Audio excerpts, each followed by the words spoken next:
மடிக்கணினி திட்டம்.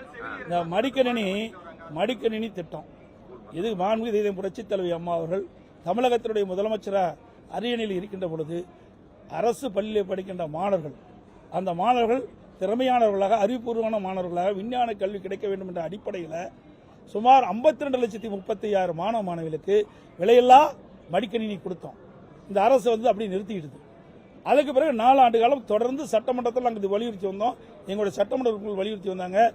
நாங்கள் தொலைக்காட்சி மூலமாக எங்களுடைய கருத்தை தெரிவித்தோம், அறிக்கையின் மூலமாக தெரிவித்தோம். ஆனால் 4 ஆண்டு காலமாக இந்த மடிக்கணினி வழங்கிட்ட திட்டத்தை இந்த அரசு நிறுத்தி இருந்தது. இப்போ இந்த அரசு தோல்வி பயத்தின் காரணமாக, திமுக கட்சி தோல்வி பயத்தின் காரணமாக, அடுத்த ஆண்டு நடைபெற்ற சட்டமன்ற தேர்தலில் தோல்வியுற்றுமோ என்ற அச்சத்தின் காரணமாக இப்பொழுது 10 லட்சம் கல்லூரி மாணவர்களுக்கு கொடுப்பதாக அறிவிச்சிருக்கிறாங்க.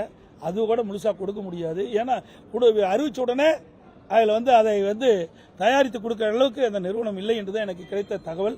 அது மட்டும் இல்லை, இதை வேண்டுமென்றே திட்டமிட்டு அந்த மாணவருடைய வாக்குகளை பெறுவதற்கு அந்த திட்டத்தை அறிவிச்சிருக்கிறாங்க.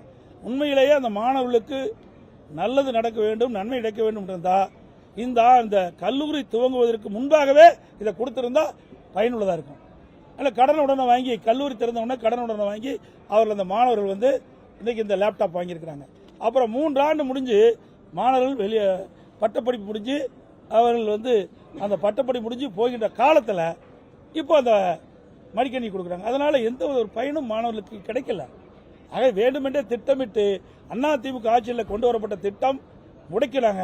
ஆனால் இன்றைக்கு இந்த மாணவர் மத்தியில், இளைஞர்கள் மத்தியில் இந்த மடிக்கணினி திட்டம் நிறுத்தப்பட்டதால் மிகப்பெரிய வெறுப்பு ஏற்பட்ட காரணத்தினால அவருடைய இளைஞர்களுடைய வாக்குகளை பெறுவதற்காக மீண்டும் இந்த திட்டத்தை இந்த அரசு அறிவிச்சிருக்கு.